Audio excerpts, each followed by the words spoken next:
Ćao ljudi, pozdrav svima i dobrodošli u novi video gde Sava i ja pričamo o preskupoj tehnologiji koju niko nema pare da kupi, ali mi volimo da pričamo o tome, vi volite da gledate te videoklipove, tako da danas na repertoaru imamo Logitechov Pro X Superlight miš, wireless varijanti, on jedan miš, stvarno, bilo je nekih peripetija oko njega, povodom switcheva i tako dalje, vidit ćemo o čemu se tu radi kada budemo ušli u ta sitna crevca, ali Sava je za ovaj miš rekao da je jedan od najboljih miševa koji ikada koristio i da mu oblik i sve fantastično odgovaraju za njegov grip style, za njegovu šaku i tako dalje.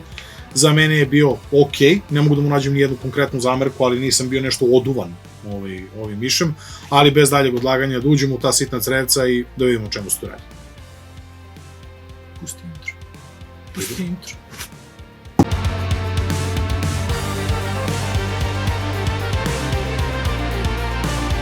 Dakle, kao što je Johnny u uvodu objasnio, danas radimo Logitech Pro X Superlight, za koji sam ja rekao da je da je najbolji definitivno gaming miš koji sam ja koristio. Zašto je to tako? Ja ne znam, ali je tako. Zato što je subjektivno, isto koji sve periferije. Jeste. Laganiji miš na tržištu, bežični, teško da ćete naći u ovom trenutku. Ovaj miš ima samo 60 grama, što je stvarno nevjerovatno, s obzirom da ovo nije honeycomb, ovo je full kućište. Da, solid shell, jeste. Ima, znači, ABS plastika, ima jako lepu teksturu, manje više kao i na većini miševa koje smo radili, znači kvalitet je top notch, što bi se reklo, i miš ne škripi, ništa, znači, što je nevjerovatno. Kad ga držite u ruci, znači mislite da ovo je gotovo, stavit ću ruku na njega i urušit će se samo od sebe jednostavno. Ali miš je nevjerovatno stvarno kvalitetne izrade. Kako su oni uspeli da naprave takvog miša bez rupica, bez ičega, koji teži samo 60 grama, ja ne znam. Činjenica je da on nema RGB, što je još jedan plus. Ili minus, zavisi koga pitate. U svakom slučaju jedino svetlja ova lampica indikator.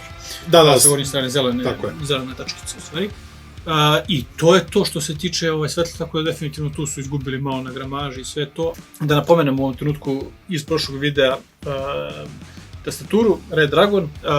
U opisu ovog videa bit će forma, popunite, pošaljite i konkurišite za giveaway, znači ove modifikovane tastature. Ako niste pogledali taj video, pogledajte ga ovde, a mi da se vratimo na ovu miš. Na Logitech. Zašto je meni, znači miš je ambidextrozan generalno, jer može dugmići sa leve strane i dobar je za sve ruke.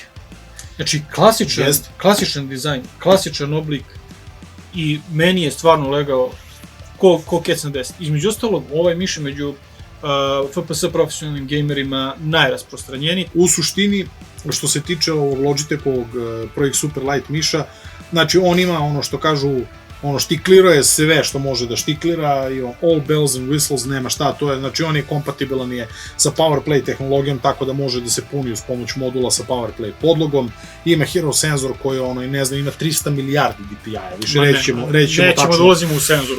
Ima, znači od 100 do 25.000 DPI-a, to je sumanut senzor, to je stvarno nema šta da se tu nešto specijalno zameri. Da, Logitechov software koji je... Logitechov software koji G-Hub je stvarno jedan od boljih softvera koje sam ja imao priliku da koristim.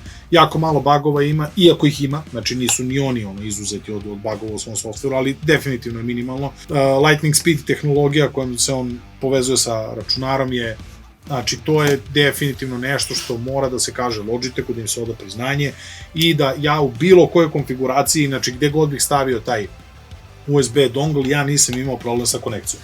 Ne mislim, senzoru, o konekciji, svemu tome, i mislim da kad pričamo o ovakvim miševima, apsolutno je suvišno i govoriti. To je sve top notch, znači bilo da je Razer, bilo da je SteelSeries, Glorious, Logitech, HyperX ili ne znam neki Zaovi ili tako nešto, to su ozbiljni miševi koji koriste ljudi profesionalne svrhe, znači za igranje igara, profesionalno žive od toga i koriste neke od tih miševa. Nema tu šta da se zameri.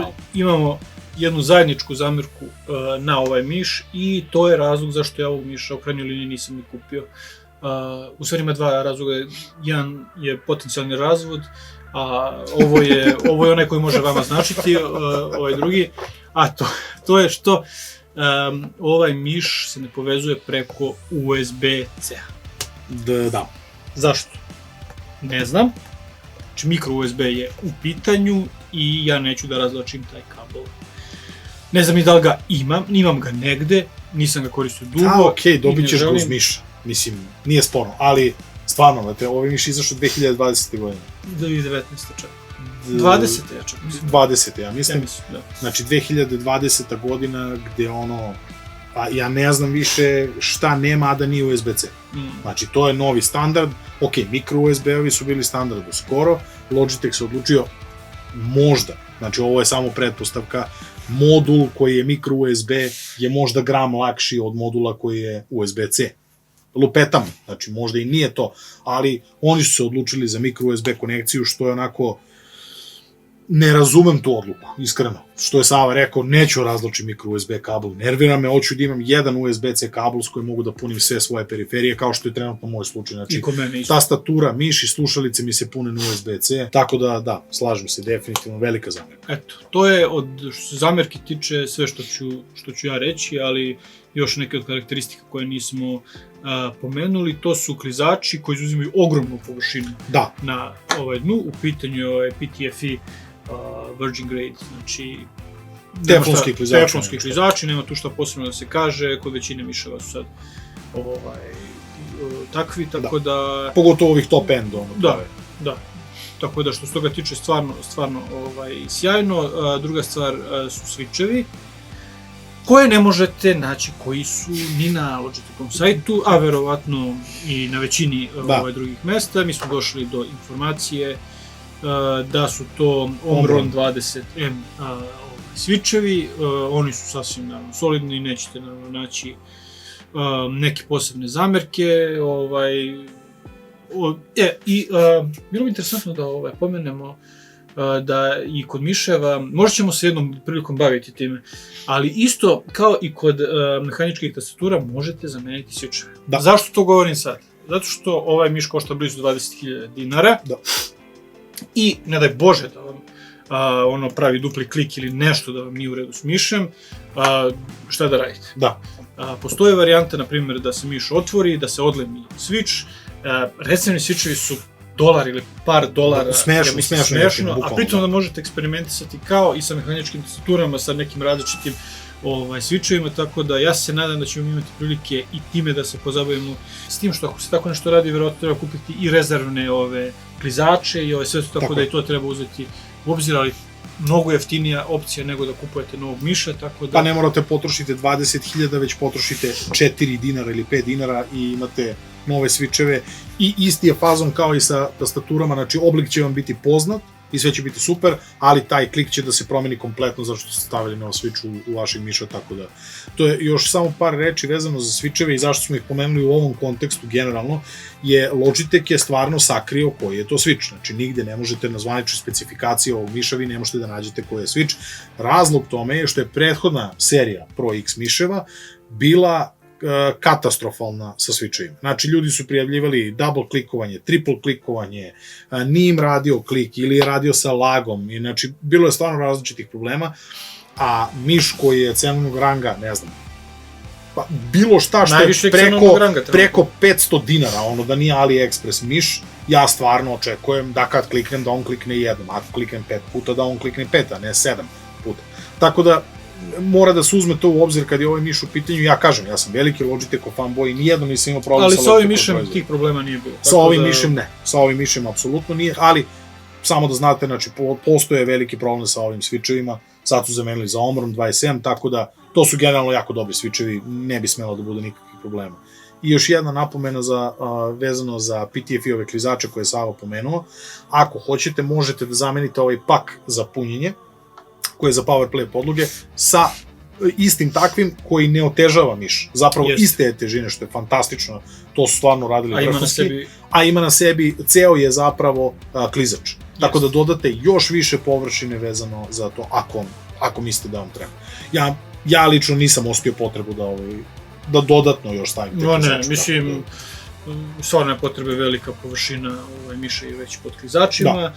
Poklopac možete skinuti ako želite da još olakšate miša, ja ne vidim zašto bi neko miša 60 grama ili 59 čak mislim da...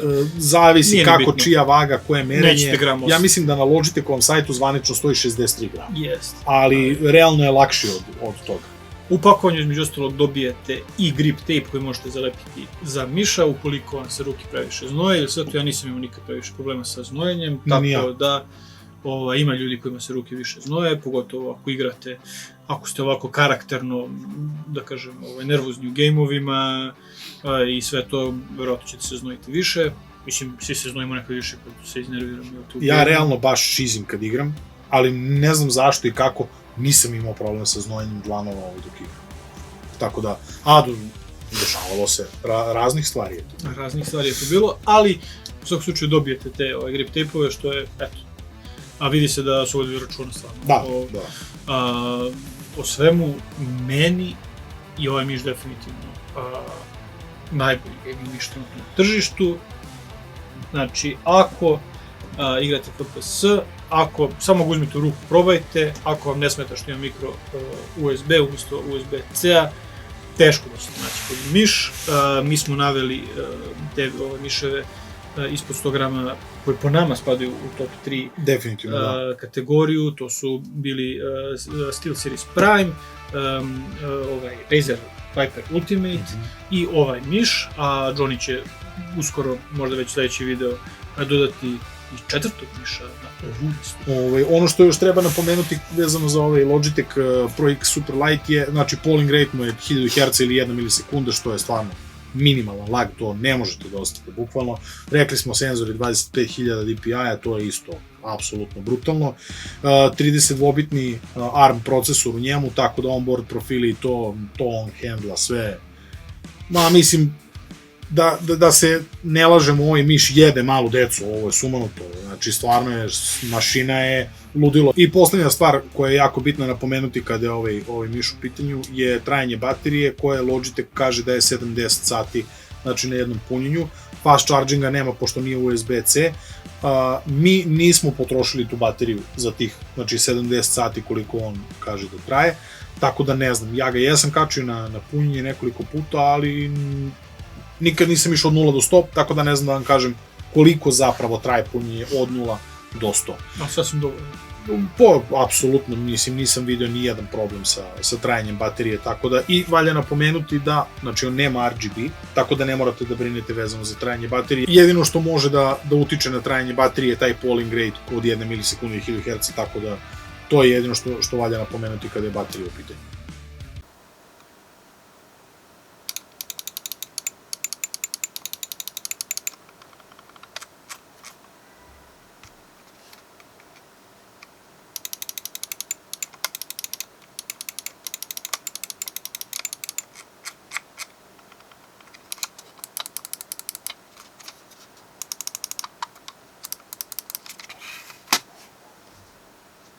Jedino što nam je ostalo je da zaključimo ovaj video, dakle, nema šta da se loše kaže o mišu, sve ste manje više čuli, ako imate da izdvojite, to jest ako planirate da izdvojite toliki novac za tog miša, eto, mi smo vam preporučili te neke naše top varijante, Razer Viper Ultimate, SteelSeries Prime Wireless i ovaj miš, to su po nekom našem mišljenju stvarno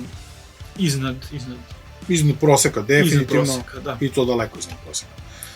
Želimo se zahvalimo Gamesu koji nam je dao i ovaj miš na recenziju kao i sve prethodne koje smo radili u ovom serijalu koji su ispod 100 grama, linkove ka njihovom web sajtu i ovom mišu i kupovini ovog miša možete naći u opisu ovog videa, naravno.